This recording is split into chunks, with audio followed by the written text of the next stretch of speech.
Shalom Bapak Ibu Saudara yang saya kasihi Tuhan. Dan puji nama Tuhan kalau kita masih kuat, masih sehat, itu semua karena kebaikan Tuhan. Baiklah, sebelum kita belajar tentang firman Tuhan, mari kita bersatu dalam doa. Segala pujian, hormat, kemuliaan bagi namamu Bapa, karena Engkau Allah yang layak ditinggikan, dipuji dan disembah. Nah, pada saat ini Tuhan, kami sangat bersyukur punya Allah seperti Engkau yang selalu bersama kami, yang selalu menyertai kami, bahkan yang selalu mendengarkan setiap permintaan kami, setiap doa-doa kami. Terima kasih Bapa, terima kasih Yesus. Biarlah hidup kami serahkan hanya ke dalam tangan Tuhan. Kami telah berdoa dan mengucap syukur, haleluya, amin. Salam Bapak Ibu Saudara yang saya kasihi Tuhan. Pada hari ini kita akan belajar tentang tetaplah berdoa. Kenapa kita harus tetap berdoa? Berdoa itu adalah suatu sikap kita berkomunikasi dengan Tuhan. Sama seperti kita harus menjalin komunikasi kita dengan sahabat kita, dengan teman kita, atau dengan orang yang kita kasih, dengan orang kita yang kita cintai. Kita akan tetap selalu menjalin komunikasi, baik itu melalui WA, baik itu melalui pertemuan kita mungkin ngopi bersama, baik itu kita video call dan sebagainya. Kenapa? Karena kita memiliki sahabat, atau kita selalu ingin, dan kita juga selalu punya cerita yang baru yang ingin kita ceritakan. Demikian juga halnya dengan Tuhan. Seharusnya kita harus menjalin komunikasi kita dengan Tuhan, yaitu melalui doa. Ketika kita berdoa, sudah otomatis kita berdoa kepada Tuhan. Kita memiliki komunikasi kepada Tuhan. Kita sampaikan isi hati kita kepada Tuhan, dan Tuhan juga akan sampaikan isi hatinya kepada kita. Bapak Ibu Saudara yang saya kasihi Tuhan. Dan juga ketika kita berdoa, doa juga tidak selalu melepaskan kita dari masalah. Tetapi doa itu memberikan kita kekuatan untuk menghadapi masalah itu. Hal yang sama juga ketika kita punya masalah dan kita ingin cerita sama sahabat kita. Apakah sahabat kita itu bisa membantu kita lepas dari masalah? Tidak. Tetapi kenapa? Ketika kita bercerita kepada teman kita tentang masalah, kita akan merasakan ada orang yang bisa menerima cerita kita, atau beban yang kita alami itu sepertinya sudah mulai lega. Kenapa? Karena kita sudah cerita. Tetapi harus lebih sama kita cerita kepada Tuhan. Kenapa? Karena Tuhanlah sumber kelegaan dalam hidup kita. Dan Bapak Ibu Saudara yang saya kasihi Tuhan, ketika kita berdoa, Tuhan Yesus juga tetap harus melakukan apa yang Dia mau, bukan apa yang kita mau. Tuhan Yesus tetap melewati jalan penderitaan ketika Dia berdoa kepada Bapaknya. Dan Tuhan pernah berdoa sampai 3 kali. Dia berdoa kepada Bapaknya ketika Dia mau disalibkan. Bahkan doa yang Dia ucapkan adalah doa yang sama. Saking beratnya, saking tidak sanggup Dia menahan penderitaan itu, sehingga Dia sampai 3 kali Dia berdoa kepada Bapaknya, sehingga sampai dikatakan bahwa Yesus sampai mengeluarkan darah. Bapak Ibu Saudara yang saya kasihi Tuhan, terkadang kita hanya sebagai basa-basi kita untuk berdoa. Kita, Tuhan, aku seperti ini dan seperti ini. Tetapi kita tidak mendoakan itu lagi. Yang kita doakan itu hanya sekilas lalu, anggap aja seperti cerita kita kepada teman kita. Setelah itu kita lupa. Tetapi kita lihat Tuhan Yesus ketika Dia memiliki masalah dan beban, Dia mendoakan itu berulang-ulang, sehingga kehendak Tuhan yang terjadi dalam kehidupannya. Bapak Ibu, mari kita fokus kepada Tuhan ketika kita punya masalah. Baik ketika kita juga dalam keadaan bahagia, kita juga harus berdoa kepada Tuhan. Yaitu artinya kita mengucap syukur kepada Tuhan. Oleh karena itu, ketika kita tahu siapa itu Bapak kita, siapa itu Tuhan, maka kita akan selalu menjalin komunikasi kepada Dia. Tetapi perlu kita tahu Bapak Ibu, doa itu, sekali lagi saya tekankan, doa itu tidak melepaskan kita dari masalah. Tetapi berdoa itu, yaitu adalah cara kita berkomunikasi dengan Tuhan. Dia dapat melalui dengan keteguhan hati kita. Bahkan ketika kita berdoa menyerahkan diri kepada Tuhan atau Bapa kita yang di surga, kita harus ingat, ketika kita punya masalah, masalah itu tidak akan langsung hilang, tetapi Tuhan memberikan kita kekuatan, kesanggupan, kemampuan untuk kita bisa melewati masalah itu. Kenapa? Karena kita bersama dengan Tuhan. Dan ketika kita berdoa, doa itu juga bukanlah jalan akhir, tetapi doa harus menjadi yang pertama dan utama. Jangan keliru Bapak Ibu Saudara yang saya kasihan Tuhan. Jikalau kita berdoa, kita harus ingat bahwa doa hanyalah karena kita butuh Tuhan. Doa karena kita butuh Tuhan, butuh pertolongan Tuhan. Dan doa juga membuat kita menjalin komunikasi, yaitu mengucap syukur dengan Tuhan. Dan yang selanjutnya, kita juga perlu ingat bahwa doa bukanlah soal kita berkata-kata, tetapi doa itu wujud cinta kita, wujud kasih kita kepada Tuhan. Terwujudlah sebuah doa seringkali merupakan kerjasama antara anugerah Tuhan dan usaha kita. Tetapi kita juga perlu ingat, ketika kita berdoa, kita menghadap yang Maha Kuasa, yaitu Tuhan Yesus Kristus. Dan yang pertama yang akan saya bahas tentang doa adalah kenapa kita harus berdoa. Yang pertama adalah doa itu adalah perintah Tuhan. Berdoa bukanlah pilihan atau himbauan, tetapi berdoa adalah sebuah perintah firman Tuhan. Itu kita bisa lihat di dalam 1 Tesalonika pasal yang kelima ayat 17 sampai 18. Mari kita lihat di dalam 1 Tesalonika pasal yang kelima ayat 17 sampai dengan yang ke-18. Tetaplah berdoa, mengucap syukurlah dalam segala hal, sebab itulah yang dikenaki Allah di dalam Yesus Kristus bagi kamu. Bapak Ibu Saudara yang saya kasih dalam Tuhan, doa itu adalah perintah Tuhan kepada kita. Bahwa Tuhan bilang tetaplah berdoa dan mengucap syukurlah dalam segala hal, yaitu kepada Yesus Kristus. Bapak Ibu, karena Tuhan memberikan perintah kepada kita, marilah kita melakukan perintah Tuhan, yaitu tetaplah kita berdoa. Dan yang kedua Bapak Ibu Saudara yang saya kasih Tuhan, ketika kita berdoa berarti kita membutuhkan Tuhan dalam kehidupan kita sehari-hari. Ingat, berbahaya jika kita berjalan di dunia ini tanpa Tuhan.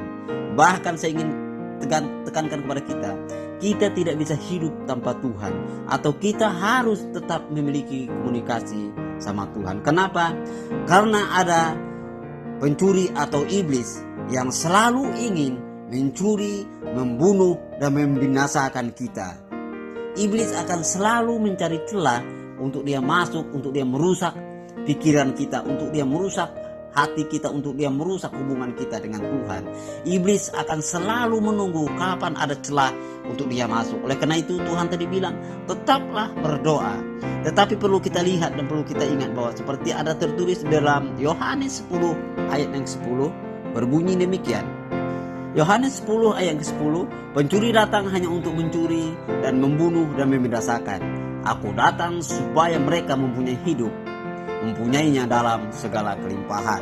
Bapak Ibu Saudara yang saya kasih dalam Tuhan, lihat, iblis datang untuk mencuri, membunuh. Membunuh apa? Membunuh sukacita kita, membunuh kepercayaan kita, membuat kita frustasi, membuat kita dendam, membuat kita marah, membuat kita dengki, membuat kita sombong, membuat kita angkuh. Itu pekerjaan iblis.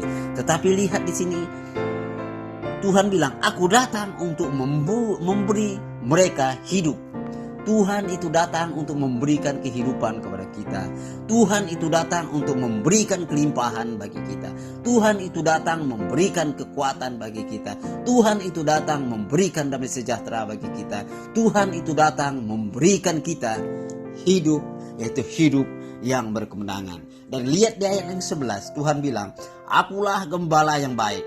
Gembala yang baik memberikan nyawanya bagi domba-dombanya.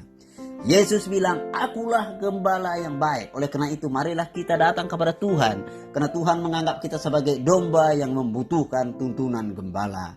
Kenapa? Karena kita adalah gembala dombanya dan Yesus adalah gembala kita. Marilah kita ikut aturan dan ikut perintahnya gembala kita, yaitu Yesus Kristus. Dan yang ketiga Bapak Ibu Saudara yang saya kasih Tuhan, yang ketiga adalah berarti ketika kita tidak bersandar kepada kekuatan Tuhan, artinya kita bersandar kepada kekuatan kita sendiri, maka doa kita hanya kata-kata. Tetapi doa yang kita sandarkan kepada Tuhan akan membuat kita memberi kekuatan yang baru. Mari kita buka di dalam Yeremia 17 ayat yang kelima. Yeremia 17 ayat yang kelima berbunyi demikian. Beginilah firman Tuhan, terkutuklah orang yang mengandalkan manusia, yang mengandalkan kekuatannya sendiri, yang hatinya menjauh daripada Tuhan. Tuhan bilang terkutuklah orang yang mengandalkan Tuhan. Bapak Ibu Saudara yang saya kasih dalam Tuhan, kenapa Tuhan menyuruh kita tetap berdoa? Supaya kita tidak mengandalkan siapapun selain Tuhan, supaya kita tidak mengandalkan kekuatan kita, supaya kita tidak mengandalkan kepintaran kita, supaya kita tidak mengandalkan kekayaan kita, supaya kita tidak mengandalkan apa yang kita punya. Maka Tuhan bilang tetaplah berdoa dan mengucap syukurlah dalam segala hal. Supaya apa? Supaya kita mengandalkan Yesus, Tuhan dan Juru Selamat kita. Dan lihat di ayat yang ke-6, Tuhan juga berkata, Ia akan seperti semak bulus di padang belantara. Ia tidak akan mengalami datangnya keadaan baik. Ia akan tinggal di tanah anggus, di padang gurun, di negeri padang asin yang tidak berpenduduk. Itu adalah kata Tuhan. Ketika kita mengandalkan kekuatan kita, ketika kita mengandalkan yang kita punya, atau ketika kita mengandalkan manusia, maka kita seperti semak bulus di padang belantara. Artinya kita seperti hidup tidak hidup. Artinya kita selalu mempunyai penderitaan. Saya sering katakan kepada kita bahwa kita pilih menderita, dianiaya di dunia ini, atau kita pilih menderita ketika kita mati, itu masuk neraka. Tetapi Bapak Ibu Saudara yang saya dalam Tuhan, kita boleh saja menderita di dunia, tetapi ketika kita mati, marilah kita masuk surga, yaitu surga yang penuh dengan kemenangan, surga yang penuh dengan sukacita, surga yang penuh dengan kelimpahan. Tetapi lihat apa kata Tuhan, orang yang tetap berdoa dan mengandalkan Tuhan, di ayat yang ke-7 dan ke-8. Diberkatilah orang yang mengandalkan Tuhan, yang menaruh harapannya kepada Tuhan. Tuhan bilang, janji Tuhan adalah ya dan amin. Tuhan bilang, ketika kita mengandalkan Tuhan, maka kita adalah orang yang diberkati. Tuhan akan memberikan kesehatan kepada kita, Tuhan akan memberikan hikmat kepada kita, Tuhan akan memberikan kekuatan yang baru kepada kita. Tuhan akan memberkati setiap apa yang kita kerjakan dengan tangan kita.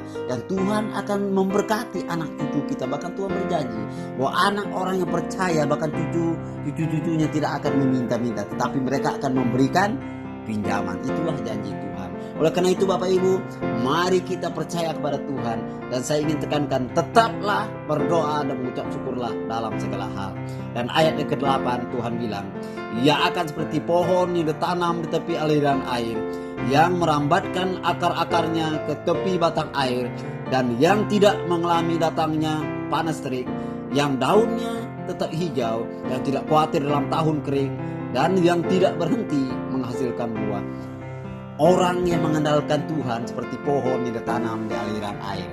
Mereka memang bisa mengalami masalah, mereka memang bisa mengalami kekurangan, mereka bisa mengalami tantangan yang berat, tetapi mereka akan tetap bersukacita, bergembira, karena mereka tahu Tuhan bersama dengan mereka. Bahkan Tuhan bilang, mereka akan tetap menghasilkan buah. Artinya berkat Tuhan akan selalu mengalir dalam kehidupan kita, baik suka maupun duka, berkat Tuhan akan selalu ada. Oleh karena itu Bapak Ibu Saudara yang saya kasihi Tuhan, terkhususnya Jemaat Shalom, mari kita percaya kepada Tuhan dan tetaplah kita berdoa kepada Tuhan dengan sungguh-sungguh, dan kita tetaplah selalu mengucap syukur tentang apa yang kita alami, tentang apa yang kita rasakan yang Tuhan berikan kepada kita. Sekali lagi saya tekankan, Jemaat Shalom, marilah kita tetap berdoa dan mengandalkan Tuhan. Mari kita bersatu dalam doa. Bapa yang di surga, terima kasih buat kebaikan dan kemurahan yang Tuhan berikan bagi kami. Dan terima kasih Bapa pada saat ini Tuhan telah memberikan firman yang sungguh luar biasa kepada kami Bapa, di mana Tuhan mengingatkan kami bahwa kami harus tetap berdoa dan tetap bersyukur, karena Tuhan adalah Allah yang baik, Tuhan adalah gembala yang baik, yang selalu menyertai kami, yang selalu menjaga kami, dan yang selalu melindungi kami. Terima kasih Yesus, terima kasih Roh Kudus. Mari kita angkat kedua tangan kita. Tuhan berkati engkau dan melindungi engkau. Tuhan menyinari engkau dengan wajahnya dan memberi engkau kasih karunia. Tuhan menghadapkan wajahnya kepadamu dan memberi engkau damai sejahtera. Pulanglah sidang jemaat dengan berkat Abraham, Ishak dan Yakub. Biarlah berkat kedamaian, ketenangan, sukacita. Biarlah Tuhan yang akan selalu menjaga keluar masuk kita, mulai pada saat ini sampai Yesus datang yang kedua kali. Tuhan Yesus memberkati. Amin. Amin. Amin.